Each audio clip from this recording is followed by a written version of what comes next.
Chers auditeurs, téléspectateurs, bienvenue à notre semaine d'information ici au siège de l'Union africaine à Addis Ababa en Éthiopie. Je suis Esther Azatanko. Aujourd'hui, nous avons avec nous le commissaire en charge des ressources humaines, sciences et technologies de l'Union africaine, son Excellence Martial de Paul Ikunga, qui va nous informer sur quelques-unes des réalisations de son département ainsi que nous éclairer sur les activités entreprises par l'Union africaine dans le continent pendant son mandat. Excellence, bonjour. Je vous salue. Excellence, pouvez-vous nous dire quelles sont les missions du département des ressources humaines, sciences et technologies? Mais je pense que la mission est contenue dans le titre même de notre département, c'est-à-dire département de ressources humaines, sciences et technologies. La seule chose sur laquelle il faut insister, c'est certainement de dire que en termes de ressources humaines, ça n'a rien à voir avec les ressources humaines, la gestion des personnels, mais il s'agit de développement humain. Il s'agit de développement humain, c'est-à-dire, en termes simples, l'ensemble de l'éducation et de la formation. Comment est organisé votre département, Excellence? Comme tous les autres départements, nous avons bien sûr le commissaire. Le commissaire, il y a un directeur. Ici, au niveau du siège, nous avons le commissaire, un directeur et 3 divisions. 3 divisions qui sont la division sciences-technologies, la division éducation, une division jeunesse, parce que dans notre mandat également, nous avons avec nous la jeunesse. Donc nous avons une division consacrée à la jeunesse, mais à laquelle aussi est rattachée la question de l'éducation, dans l'enseignement et la formation technique et professionnelle, puisque c'est à travers cet ensemble qu'on regarde le problème de l'emploi des jeunes. C'est pour ça que l'enseignement, la formation technique et professionnelle est rattaché à notre division de la jeunesse. Alors là, à côté de cela, à l'extérieur, nous avons des éléments importants. Nous avons, on peut dire un peu nos 2 grands-parents. Parce qu'à l'époque de l'OUA, il y avait toujours, on s'occupait de ces problèmes d'éducation. Donc il y a le centre qui est resté, on l'appelle toujours comme ça, commission de la commission de la recherche, qui est à Abuja, et l'IPED, qui est l'Institut pour le développement de l'éducation, qui est en réalité notre observatoire pour l'éducation. À côté de cela, nous avons, pour la science, nous avons l'observatoire qui est à Malabo, c'est l'observatoire de la science et de la technologie, et nous avons le CFA, le Centre pour l'éducation des filles et des femmes, qui est à Ouagadougou. Mais c'est tellement que nous le verrons, nous allons avoir d'autres éléments très très importants dans l'ensemble du développement, surtout rattachés à la division sciences et technologies. Mais je ne peux pas oublier, bien sûr, de citer l'université panafricaine, qui dépend également de notre département. Alors, commissaire, quel a été votre rôle en réalité en tant que commissaire en charge des ressources humaines, sciences et technologies, et quelles sont vos réalisations? Bon, notre rôle, vous savez, déjà l'acte constitutif de la commission dit que, de l'Union africaine, dit que la commission, c'est les élus. Nous sommes 10 élus, comme vous le savez, et nous avons le staff, nous avons le personnel pour appuyer notre action. Qui s'insère bien sûr dans une politique globale de l'ensemble de la commission. Donc, le commissaire est le personnage politique de son département. Mais comme on dit, un personnage politique, c'est également un personnage technique, puisque lorsque nous sommes élus, lorsque nous nous présentons pas seulement en termes d'hommes politiques, comme un peu sont dans les gouvernements. Mais ici, on regarde quand même les qualifications autour du sujet qu'on veut aborder. Et je pense que, en ce qui me concerne, j'ai agi ici, non seulement en qualité de politique, mais aussi en une bonne partie, je connaissais les dossiers techniques, puisque mon cursus personnel s'attache totalement à ce que nous avons eu à faire. Et puis, certainement, vous le verrez, j'ai dû également, certainement, renforcer également mon département, puisque très tôt, le directeur que j'avais ici a quitté l'Union africaine et nous avons dû demander à quelqu'un qui était chef de division sciences et technologies, qui a occupé en même temps que son rôle de sciences et technologies, qui est devenu le directeur de mon département. Donc c'est un point qui peut...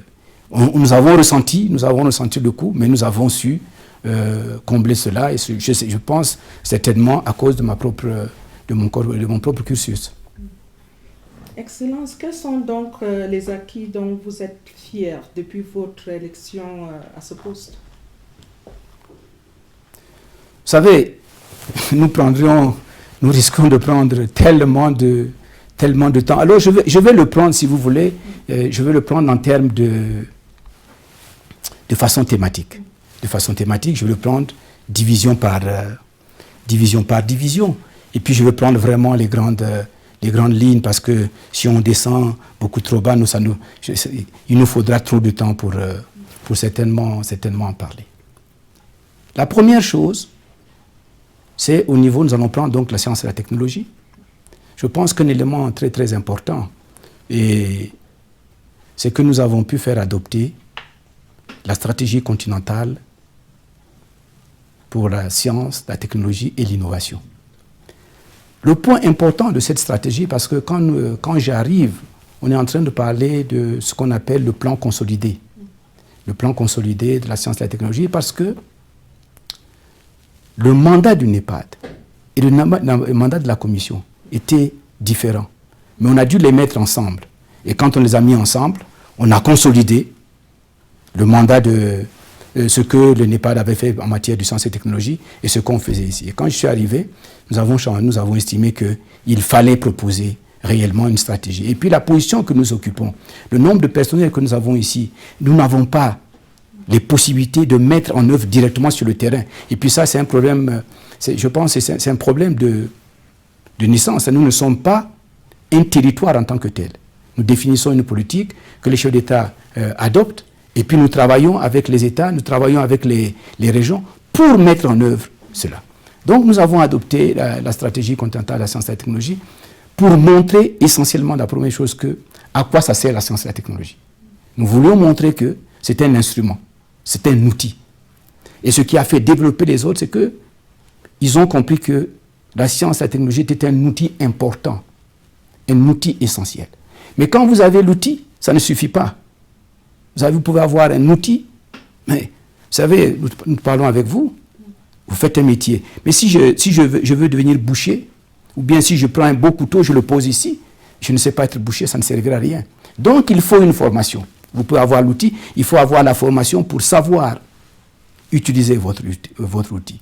Et quand vous savez utiliser l'outil, il faut savoir partager. C'est pour ça que dans le cadre de la science, dans ce cadre-là, et c'est un outil très très important, nous avons dit la science et la technologie, c'est l'outil le plus performant dans la main la plus experte. C'est pour faire le lien, non seulement avec le problème de la recherche, mais le problème de la formation. C'est pour ça que cette stratégie, elle est bâtie, elle se repose sur ce que nous avons appelé des piliers. Parce qu'on ne peut pas faire de la recherche, si vous n'avez pas les infrastructures. Ce n'est pas possible. La recherche ne se fait pas sous le baobab. Non. Si vous n'avez pas la masse critique, la masse critique, c'est la formation. Et derrière cela, il faut une volonté politique réelle. Parce que, à la base, je n'ai pas dit, nous avons des éléments très très importants pour cela. C'est que déjà en 1980, dans ce qu'on appelait le plan d'action de Lagos, on avait demandé aux États de pouvoir consacrer 1% de leur PIB à la science et la technologie. Malheureusement, au moment où je vais quitter l'Union africaine, à côté de tout ce que nous avons dit, il n'y a que 3 pays africains qui ont atteint ce niveau. Nous ne le cachons pas, c'est pas nécessairement dans l'ordre. Mais vous avez l'Afrique du Sud, l'Égypte et le Kenya. Donc nous avons bâti comme ça, parce que vous avez dit les programmes, nous avons cela. Et pour la mise en œuvre de cela, nous avons demandé la création d'un certain nombre d'organes. C'est pourquoi je disais tout à l'heure qu'il y a des organes qui ne sont pas présents. Un des organes, c'est d'abord le Conseil africain de la recherche scientifique et d'innovation, à l'intérieur duquel il y a un congrès des hommes et des femmes de science. pour la possibilité de donner la parole directe aux scientifiques africains, aux scientifiques, ingénieurs et académiciens africains pour leur permettre de participer. Nous avons l'Organisation panafricaine de la propriété intellectuelle, l'OPAPI. Ce n'est pas que ça n'existe pas en Afrique, la propriété intellectuelle. Il y a 2 organes, un qui est basé au Cameroun et l'autre qui est basé au Zimbabwe. Mais nous créons cette institution qui sera basée en Tunisie pour que ça soit l'institution continentale. Et l'université panafricaine est un élément également, puisque on parle d'université, il y a également la recherche. Après cela, toujours dans le cadre de cette division, nous avons également la stratégie et la politique africaine de l'espace. Les gens comprennent très peu ce que c'est que l'espace. Quand on parle de l'espace, on pense que c'est seulement le problème du téléphone. Est-ce qu'on va envoyer des satellites? Non. Mais quand on parle aujourd'hui de changement climatique, quand on parle de changement climatique, quand on parle de l'économie bleue, il faut surveiller les territoires. Donc on a besoin de développer cette science. Et puis, il y a des pays africains qui ne fabriquent pas des voitures, mais qui ont des voitures, qui ont des automobiles. Donc on peut aussi acheter son satellite parce qu'on peut avoir le besoin de cela. Ça, c'est les points les plus importants. Et puis donc, il y a la mise en œuvre de tout cela. Au niveau de l'éducation, alors je veux le prendre à 2 niveaux. Je prends d'abord, dans l'ordre, nous avons également une stratégie, nous avons changé, c'est la stratégie de l'enseignement et la formation technique et professionnelle, que nous avons fait adopter également au cours de mon mandat, au sommet de juin 2014, le sommet de Malabo en juin 2014, et nous avons changé également. En fait, j'ai arrêté purement et simplement la stratégie qui existait, j'ai dit non, parce qu'elle n'était pas nécessairement relevante, elle n'était pas vraiment adaptée aux besoins, les problèmes d'emploi se posent tellement. Alors, cette stratégie est basée sur une chose qui est simple. Nous avons dit qu'il faut changer. D'abord, on a fait un constat. C'est quoi l'enseignement et la formation technique et professionnelle dans les pays membres de l'Union africaine? C'est considéré comme vraiment, on dit la dernière roue du carrosse. On estime que c'est des enfants qui ont échoué partout qui vont à l'enseignement technique. Non, nous avons dit qu'il faut changer de paradigme. En montrant que quand on va à l'école, quand on va dans n'importe quelle formation, c'est parce qu'on veut, à la fin de cela, trouver un métier. Et quand on prend un avocat, quand on prend votre cas, vous êtes une professionnelle. Vous êtes une professionnelle. Quand on prend un avocat, quand on prend un ingénieur, quand on prend des médecins, c'est des professionnels qui ont subi une formation technique, qui ont subi une formation professionnelle. Mais ils ne l'ont pas suivi dans une école primaire. Donc c'est ensemble. On doit valoriser. On ne peut pas seulement valoriser cela. On ne peut pas dire, bon, l'enseignement et la formation technique professionnelle, c'est bon quand c'est au niveau supérieur, mais vous ne pouvez pas faire votre métier. Quand vous faites votre métier ici, vous avez des caméramans. Vous avez des caméramans. Et après, il y a toute une échelle de métiers. Donc nous avons dit, il faut changer de paradigme. Montrer que l'enseignement et la formation technique et professionnelle, c'est tout à fait important. Et une chose aussi, c'est de dire que quand un enfant va dans un collège, dans une école technique, il doit avoir la même fierté qui existe, parce que c'est un point de vue de notre culture à nous. Vous savez, la formation chez nous, c'était une formation de compagnon. Vous prenez un enfant qui veut devenir couturier, vous l'amenez chez un maître couturier. Qui veut devenir coiffeur, vous l'amenez chez une maîtresse.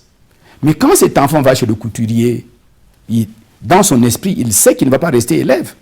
Il sait que lui, il faut qu'il devienne maître. Donc l'enfant qui doit aller à l'école technique doit se dire, moi quand je pars ici, demain, je vais devenir moi-même patron. Rien que ça.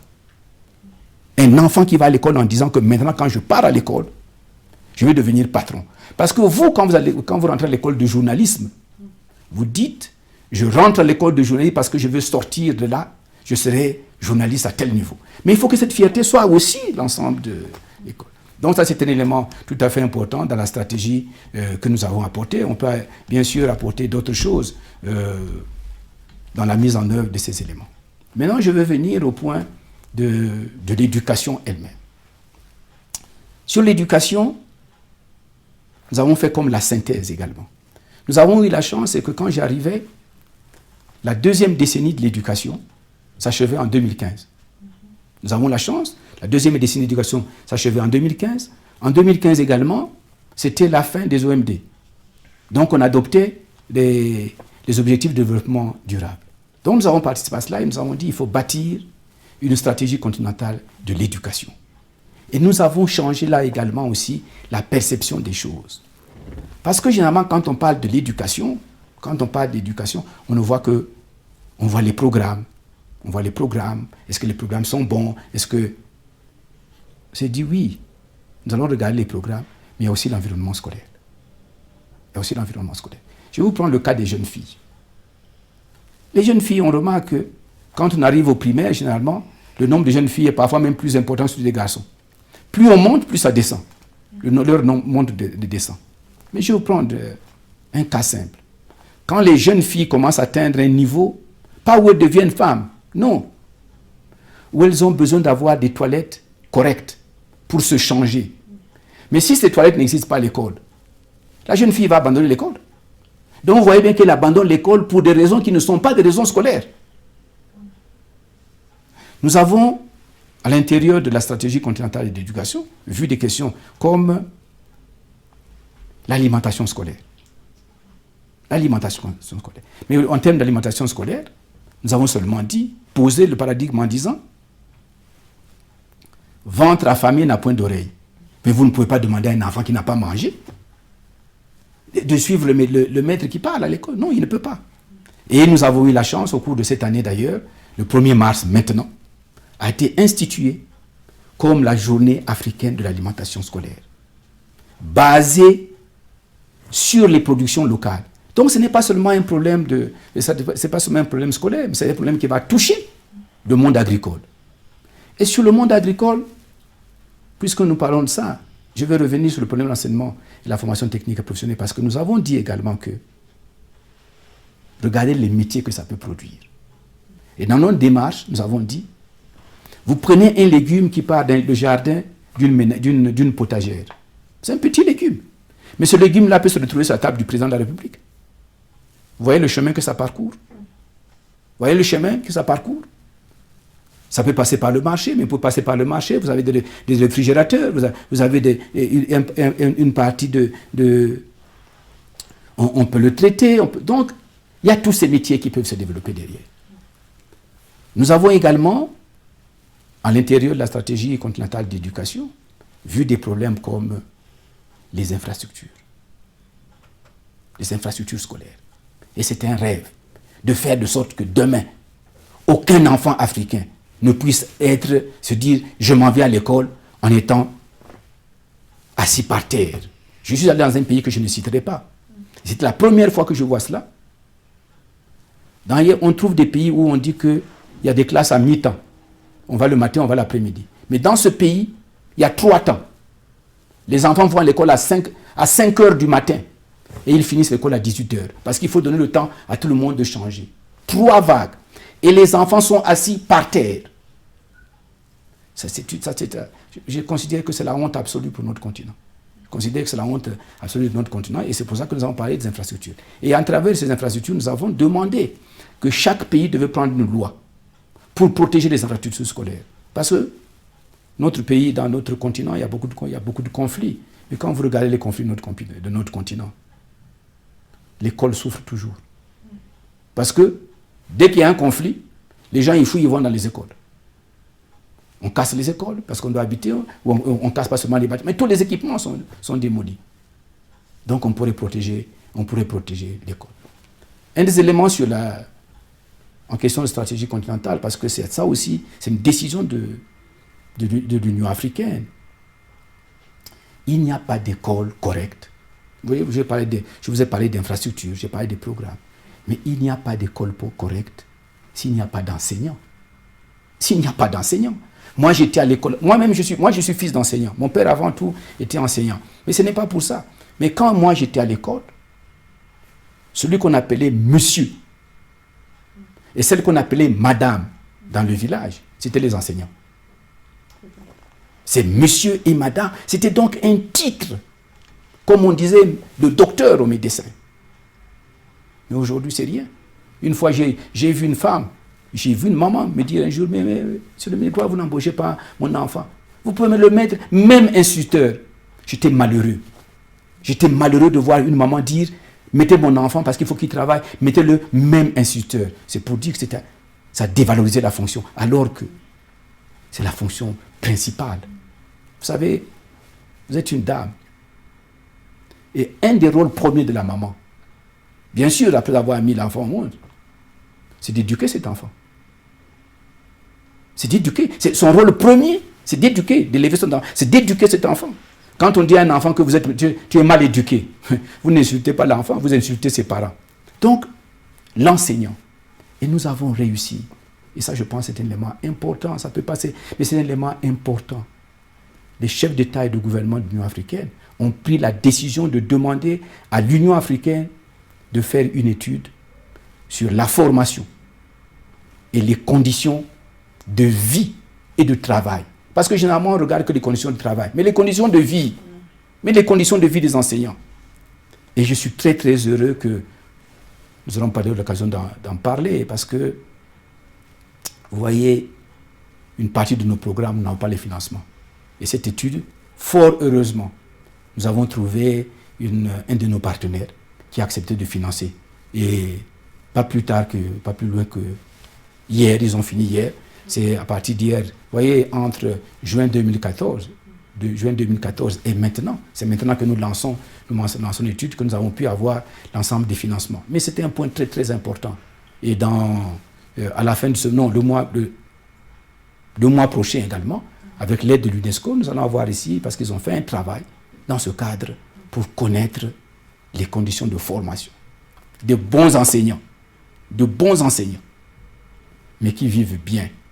C'est-à-dire qu'on doit dire, oui, le travail d'enseignant nourrit son homme, nourrit la femme qui veut être enseignant. Et ça, c'est un point, je pense, tout à fait important. Voilà en ce qui concerne, bien sûr, comme je vous ai déjà dit, nous avons des centres à l'intérieur de cela. Voilà présenté, nous avons bien sûr autour de cela beaucoup d'éléments d'encouragement. Nous avons renforcé la question des prix derrière. Nous avons des problèmes d'harmonisation. Je pense que c'est un point important également qu'il faut soulever, le problème de l'harmonisation des systèmes éducatifs. Nous nous battons maintenant pour que les pays africains, les pays membres de l'Union africaine, ratifient la convention qui s'appelle la convention d'Addis Abeba. Parce qu'il n'y a aucun pays encore qui a ratifié. Alors que c'est la convention à travers laquelle on fait la reconnaissance des diplômes. Vous ne pouvez pas parler de mobilité si vous ne pouvez pas reconnaître les diplômes. Et puis quand on parle de la mobilité, libre circulation des hommes et des biens. Le premier colis que vous déménagez, la première chose que vous déménagez avec vous quand vous voulez déménager, c'est votre tête. C'est votre tête. Vous ne pouvez pas déménager sans votre tête. Et c'est dans votre tête que se trouve la plus grande marchandise que vous avez, se trouve dans votre tête. Et ça, c'est votre formation. Et si ce n'est pas reconnu dans le pays où vous allez, ça ne sert donc à rien de vous déplacer. Donc là également, nous travaillons sur cette question de l'harmonisation, non seulement de l'enseignement supérieur, mais aussi de l'enseignement technique, et la formation technique et professionnelle et d'autres éléments. J'ai parlé rapidement de l'éducation, je vais venir peut-être à la jeunesse. Vous savez, la jeunesse chez nous, nous avons un grand projet dans la jeunesse. Puisque nous avons la charte. Notre politique est guidée par la charte africaine de la jeunesse. Là encore, nous demandons à tous les pays africains de ratifier. Mais elle est déjà rentrée en vigueur. Nous allons bientôt là, à Banjul, pour célébrer le 10e anniversaire de la charte africaine de la jeunesse. Le problème, c'est sensibiliser la jeunesse, les rendre plus responsables, les faire participer à la prise des décisions de la cité. Je pourrais dire les préparer à prendre le témoin et à réaliser la vision de l'Union africaine. Puisque nous disons, quand nous parlons de l'agenda 2063, peut-être que nous ne serons pas là. Donc il faut qu'on prépare. ceux qui vont porter ce témoin. Donc nous avons des projets à travers cela. Nous avons au cours de mon mandat revisé les objectifs même, parce que nous avons un corps de volontaires. À quoi ça sert? Généralement, les gens viennent ici pour remplir des postes Nous voulons donner plus de valeur à la chose. Et puis montrer également que c'est un outil d'intégration. Vous prenez un jeune de l'Afrique de l'Est, vous l'envoyez dans l'Afrique de l'Ouest, vous l'envoyez dans d'autres pays, et nous travaillons également pour cela. Voilà, rapidement, je n'ai pas fait ça avec des notes, mais c'est les points saillants, c'est les phases sur lesquelles on peut bien sûr développer un tas de choses. Vous écoutez, Excellence, on a beaucoup d'espoir, mais là je vais revenir sur cette question. L'une des initiatives majeures sur laquelle travaille votre département est la mise en place de l'université panafricaine dont vous avez parlé tout à l'heure. Pouvez-vous nous donner un peu plus d'informations sur ce projet phare de l'Union africaine? Oui, je dois avouer une chose, c'est que nous n'avons pas mis en place l'ensemble du système. Mais nous sommes bien avancés. D'abord, l'université panafricaine, c'est 5 instituts. C'est 5 instituts. Un qui est basé à Alger, en Algérie, à Tlemcen, un au Cameroun, à Yaoundé, un à Ibadan, au Nigeria, un à Nairobi, au Kenya, et un doit être installé en Afrique du Sud. Et ça, c'est un de nos points faibles. Nous n'avons pas encore désigné ce point, l'université qui va recevoir cet institut. Nous avons, pour chacun de ces instituts, un partenaire thématique, mais chaque institut doit être lié à 10 centres. Donc le réseau, globalement, doit faire un réseau d'une 50aine, sinon 55 universités rattachées à cela. Sans compter que, quand vous prenez le cas du Cameroun, c'est 2 universités qui sont impliquées. C'est l'université qui est de Yaoundé 2 et l'université de Boya, qui sont impliquées parce que nous avons la section de langue à travers l'interprétariat, la traduction, mais aussi au-delà. Le projet, c'est de former une excellence, parce que c'est des établissements d'excellence. Nous avons beaucoup balbutié, mais je pense que le concept est plus crédible maintenant. On comprend mieux ce que c'est. Nous avons déjà eu nos premiers diplômés. Parmi lesquels d'ailleurs il y avait un qui avait soumis un brevet d'invention. C'était au Kenya. Et donc nous avons obtenu de la commission, nous espérons que ça sera adopté également par l'ensemble du conseil exécutif, puisque un des projets phares de l'agenda 2063, c'est l'université virtuelle. Et nous sommes en train de travailler pour que l'université virtuelle africaine, dans ce cadre-là, soit rattachée directement à l'université panafricaine et installée à son siège. Le siège avait été adopté que le siège de l'université panafricaine soit à Yaoundé. Et nous travaillons pour qu'il puisse s'installer au cours de cette année, pour que à la rentrée prochaine, nous n'ayons plus le problème du rectorat. Donc on peut dire que la structure est entrant. Je ne vais pas oublier que nous avons eu ce problème, mais nous avons installé le conseil d'administration. Donc le président et le vice-président du conseil d'administration ont été élus, et nous avons modifié les statuts de l'université panafricaine pour qu'on n'ait pas l'impression que c'est un organe totalement politique qui est rattaché à l'université panafricaine, et qui est rattaché à la commission de l'Union africaine. Mais nous avons modifié les statuts grâce à un travail d'universitaire pour que ça soit réellement une université.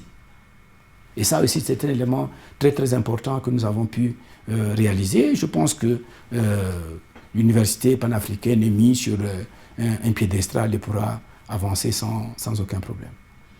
Alors, Excellence, quels sont donc les principaux défis auxquels vous êtes confrontés pour ce qui est de la mise en œuvre effective de vos programmes et projets dans ce domaine? Bon, il faut dire que le grand défi, c'est que les projets sont mis en œuvre dans les pays. Les projets sont mis en œuvre dans les pays. Et les décisions qui sont prises par le sommet de l'Union africaine n'ont pas la même contrainte de loi. Ce ne sont pas des lois internes. Donc, c'est un peu comme l'agenda 2063. Il est demandé aux pays de bien vouloir aligner leur propre plan à l'agenda 2063 pour des raisons de cohérence. Donc, notre plus grand défi, c'est d'organiser le relais entre la décision qui est prise par les chefs d'État, les communautés économiques régionales et puis les pays dans lesquels, et pour nous bien sûr, d'avoir les instruments de mesure. Et un des enjeux que nous avons, malheureusement, que nous n'aurons pas totalement bâti, c'est le problème des statistiques. On ne peut pas gouverner si on n'a pas de statistiques. Et l'outil statistique de manière générale est défaillant dans l'ensemble du système des pays africains. Donc on n'a pas l'outil pour commander, pour dire, bon, maintenant, combien d'enfants vont à l'école? Quelles sont les conditions de... Disons tout simplement, le problème des statistiques scolaires n'est pas totalement valorisé. Et là également, nous travaillons, puisque nous avons un centre qui doit prendre, qui en fait a son siège à Kinshasa, mais qui n'a pas encore pris tout son envol. Mais en un seul mot, le défi principal se trouve dans la mise en œuvre, se trouve que la mise en œuvre a lieu dans le pays. Et que deuxièmement, les budgets que nous avons, les budgets de l'Union africaine, ne nous permettent pas de dire, bon, nous, à notre niveau, nous allons choisir 2, 3 pays cobayes pour aller faire. Et ça, c'est notre...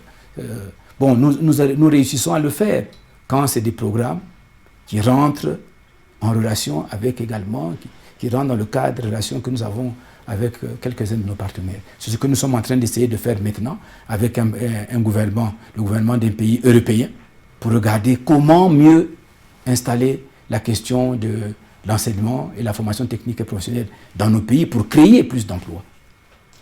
Parlons justement, Excellence, de l'agenda 2063. À propos de cet agenda, l'un des projets phares dans le cadre du plan d'action de 10 ans de mise en œuvre de l'agenda est le développement des compétences en Afrique. Alors là, pouvez-vous nous éclairer davantage à ce sujet?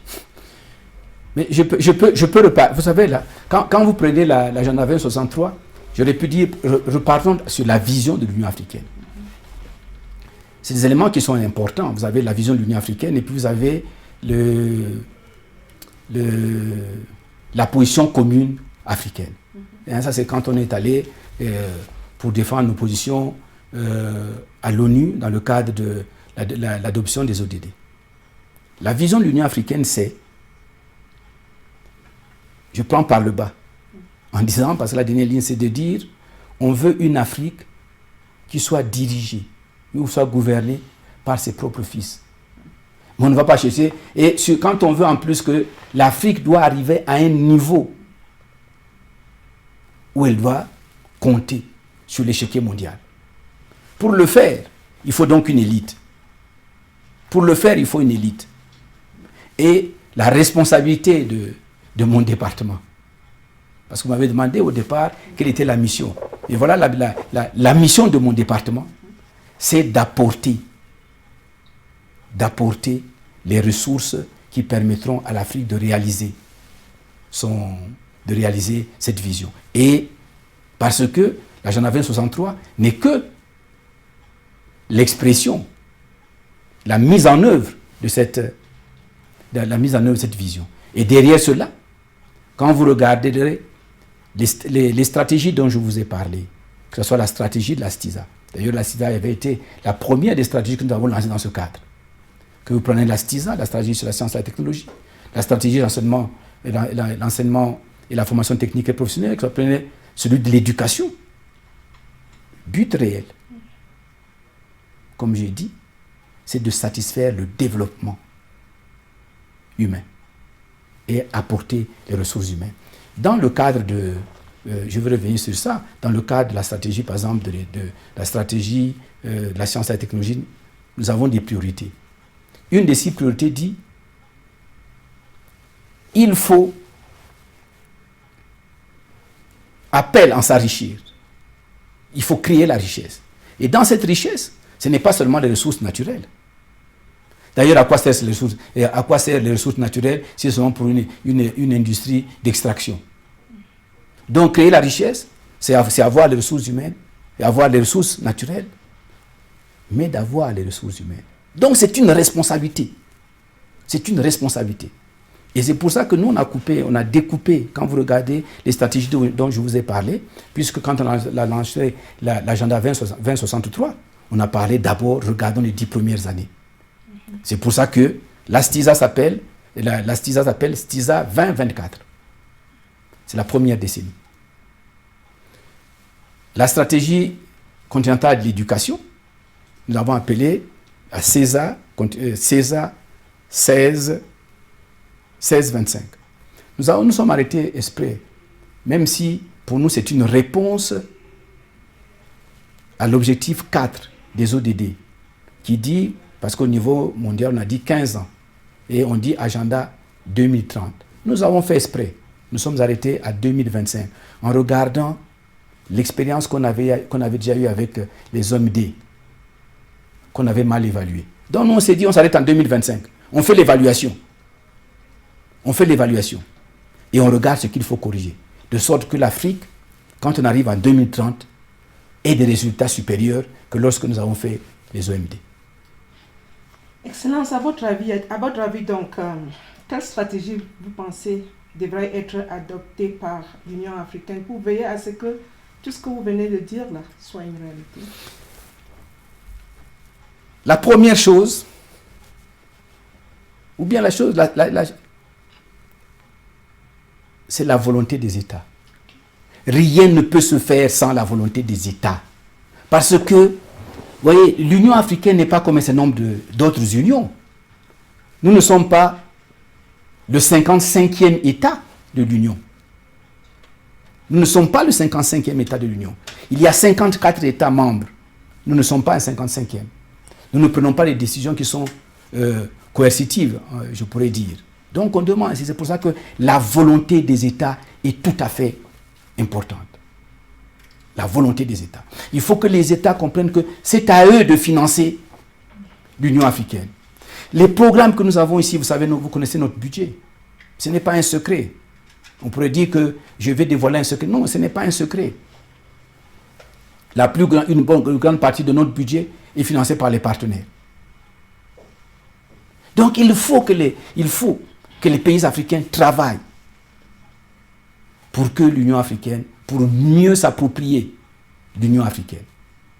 Et aussi de voir que ce qu'ils adoptent ici, chacun doit aller regarder comment l'appliquer. Nous avons fait un travail dans ce que nous avons cité. Nous avons apporté un élément très important, ce que nous avons appelé le rapport annuel des activités continentales. Nous avons lancé l'année dernière. On n'a pas eu beaucoup de temps. Mais nous pensons travailler de sorte que pour 2016, qu'est-ce que nous demandons? Nous demandons et nous donnons dans ce document-là une page à chaque pays. Nous donnons seulement une page à chaque pays pour qu'ils nous disent dans le cadre d'une page qu'est-ce qu'ils ont fait dans le cadre de l'éducation, la science, la technologie, l'innovation, la jeunesse en une année. Et vous savez, ce n'est pas coercitif. Mais nous admettons les drapeaux du pays et tous les éléments. Mais si demain un pays, un chef d'État va venir ici, il regarde, bon, là où devait être son pays, il y a une feuille blanche. Il va commencer à se dire, ah non, quand il va parler dans son pays, il va demander à son ministre, qu'est-ce qui se passe? Et c'est l'élément coercitif que nous avons. Donc je pense qu'un des points importants, c'est la volonté politique des pays. De regarder que la politique commune que nous arrêtons, nous devons pouvoir la mettre en œuvre dans nos États. Alors là, Excellence, êtes-vous optimiste ou pessimiste sur l'évolution de la science et la technologie en Afrique dans les années à venir?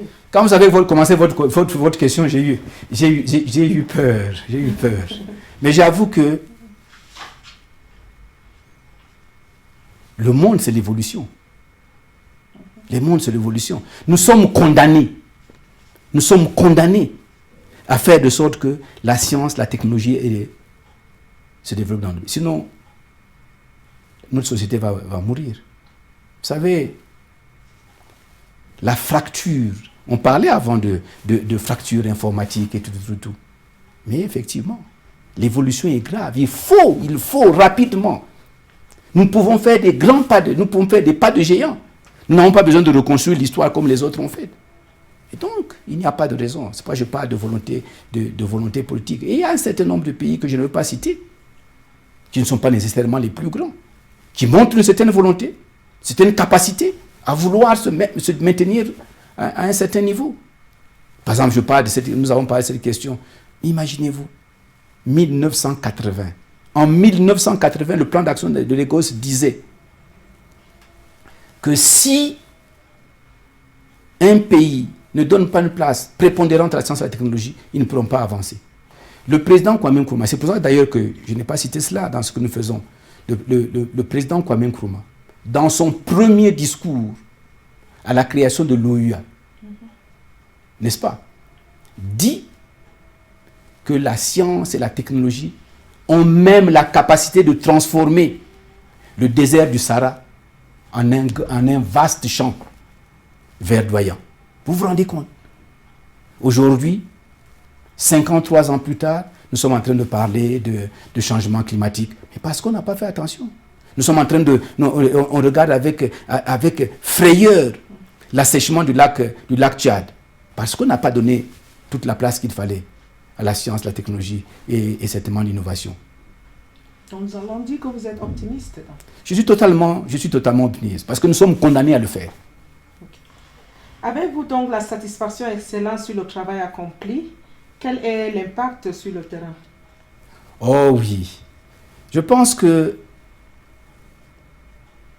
vous savez, nous avons un mandat de 4 ans. Ce que je vous ai cité là, nous avons fait le 3/4 du temps. Parce que c'est au bout de... le mandat de la présidente de l'Union africaine a été de 4 ans. Ce premier mandat, c'est de 4 ans. Je suis venu plus tard que les autres, 1 an plus tard. Donc, ce que je dis là, c'est le mandat de 3 ans. Je suis satisfait de ce que nous avons fait. Je suis satisfait parce que de plus en plus de pays membres comprennent le rôle qu'ils doivent jouer, comprennent de plus en plus ce que représentent les points sur lesquels nous avons travaillé, le point de l'éducation, l'importance de l'éducation. Vous savez, on aurait pu développer les problèmes de migration, les problèmes, toutes ces questions, tous ces enfants que nous perdons sur la voie de la migration. Une bonne éducation peut résoudre ces questions. Une bonne éducation peut résoudre ces questions. Et je pense que de plus en plus, on a pris conscience. Je pense qu'il y a un point très très important qu'on n'a pas abordé, et je vais de prendre à cette conclusion pour dire que je suis tout à fait content. C'est parce que nous avons mis en place, dans l'ensemble des chapeaux, ce que nous appelons le comité des 10. Ça ressemble à... Mais c'est une chose très très importante, c'est-à-dire que 10 chefs d'État, 2 par région, vont constituer ce qu'on appelle le comité des 10 promoteurs de l'éducation, la science, la technologie. C'est-à-dire que chaque année, eux, ils vont se réunir en dehors même des sommets pour regarder est-ce que les problèmes de l'éducation, les problèmes de la science, les problèmes de la technologie, les problèmes de l'innovation sont réellement pris en compte dans nos pays. Mais ça, c'est une révolution. Et ça sera à eux de venir rendre compte au niveau du sommet. Mais ça, c'est tout. Rien que ça, vous voyez, je pourrais dire, en haut de toute cette architecture, la création de cela, le chef de ces 10 chefs d'État, c'est une responsabilité tellement importante. Une responsabilité pour leur propre pays, mais une responsabilité au nom du continent africain, sur la question de l'éducation, la science, la technologie et l'innovation. Je pense que c'est un élément qui doit laisser espérer. Abordons à présent, Excellence, le sujet des partenariats. L'Union africaine a des relations avec des organisations internationales et des pays amis. Quel est le rôle des partenaires pour aider l'Afrique à réaliser ses objectifs? Vous savez, je suis obligé de le dire comme ça. Tous les partenariats sont basés sur les intérêts de chacun. Je l'ai déjà dit d'entrée de jeu. Quelle que soit la nature de nos partenaires, et Dieu seul sait qu'ils en font beaucoup. Mais l'Afrique ne peut pas dormir sur un laurier qui s'appelle partenariat. Parce que le partenariat ne construit pas. Un ami ne peut pas construire. Ce n'est pas l'ami qui construit votre maison. Ce n'est pas l'ami qui est là. Donc, quels que soient les amis qu'on peut avoir, l'Afrique doit travailler elle-même. Est-ce que je peux vous demander, Excellence, si vous avez des regrets à exprimer à ce niveau? Oui. Oui, je vous écoute. Je peux exprimer un regret. C'est pas que j'attendais cette question, mais je peux exprimer un regret en disant ceci. Vous voyez, mon plus grand regret n'a rien à voir avec moi. Mon département, on dira comment. Et ce n'est pas une question de satisfaction, non. Mon plus grand regret, c'est parce que je n'ai pas vu se réaliser la chose que j'ai demandée en premier quand je suis venu à l'Union africaine. J'estime que la voix de l'Union africaine n'est pas entendue dans nos pays. L'Union africaine n'est pas audible.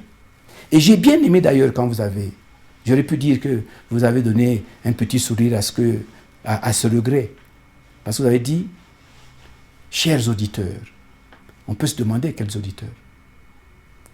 Mon plus grand regret, c'est qu'au cours de ce mandat, nous n'ayons pas pu demander aux États africains.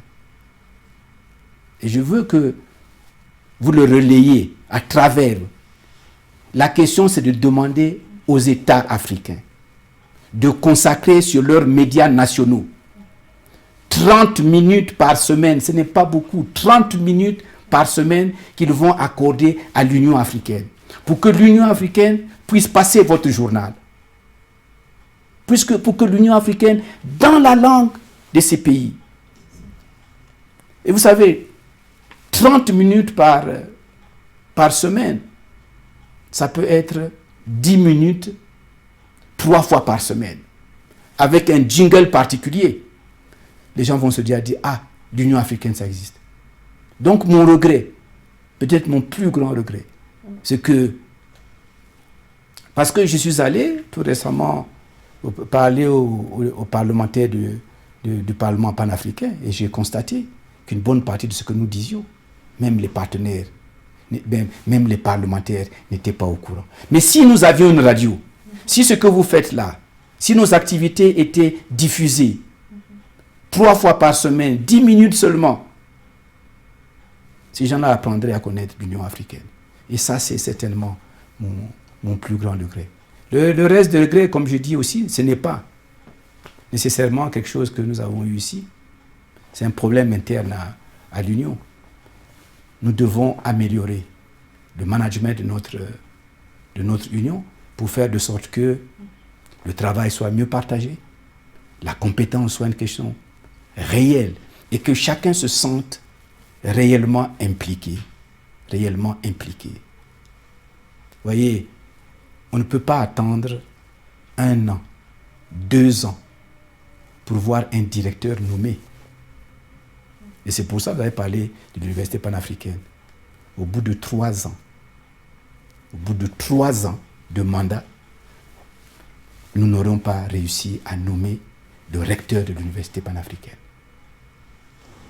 C'est regrettable, Excellence. C'est pour ça que je dis que c'est ça. Il faut le dire, et c'est un regret. Et ça, ce n'est pas parce que les gens, les compétences manquent, mais parce que nos procédures sont beaucoup trop longues. Et ce que je dis là, ce n'est pas nécessairement ici chez moi. Je suis resté, je vous ai donné l'exemple de mon département, qui n'a pas eu de directeur pendant tout mon mandat.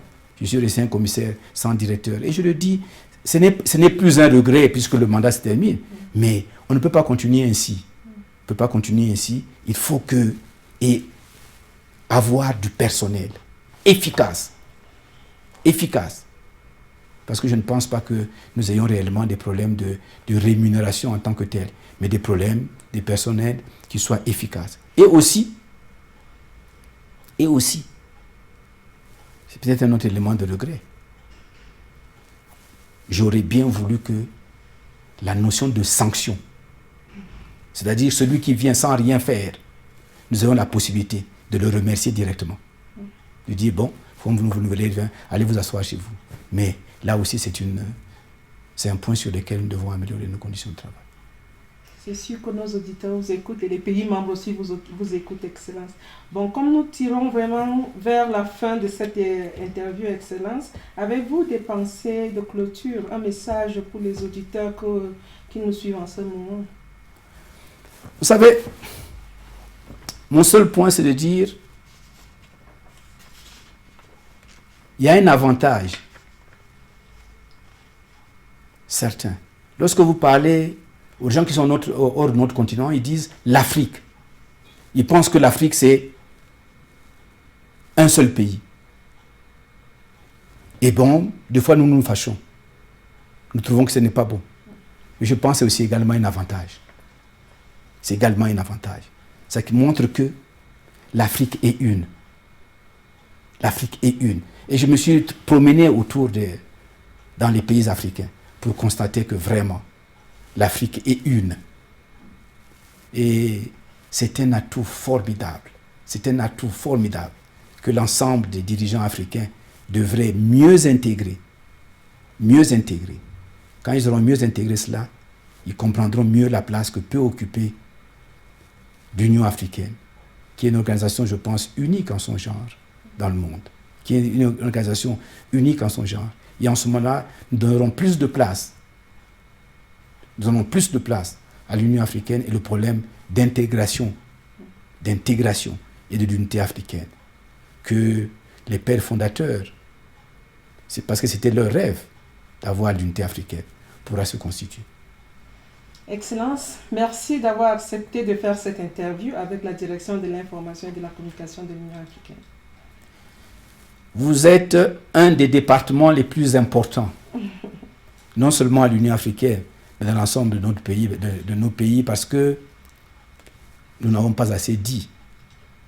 Mais dans les stratégies que nous avons faites, que nous avons élaborées, nous avons toujours mis un accent particulier sur la communication. Parce que s'il n'y a pas de vulgarisation de ce que vous faites, ça n'a aucune valeur, ça reste dans votre maison. Ça reste dans votre maison. Quand vous avez une marque qui marche bien, c'est parce qu'il fait de la publicité. Hein, même les bons produits font de la publicité. Et vous ne pouvez pas faire de la publicité en dehors de la communication. Merci beaucoup, Excellence. Chers auditeurs, nous sommes arrivés donc à la fin de cet entretien avec son Excellence Martial de Paul Ikunga, commissaire des ressources humaines, sciences et technologies de l'Union africaine. Nous vous apporterons plus d'informations sur les activités de l'Union africaine dans notre prochaine édition de Connaissez votre Union africaine. Merci et à la prochaine.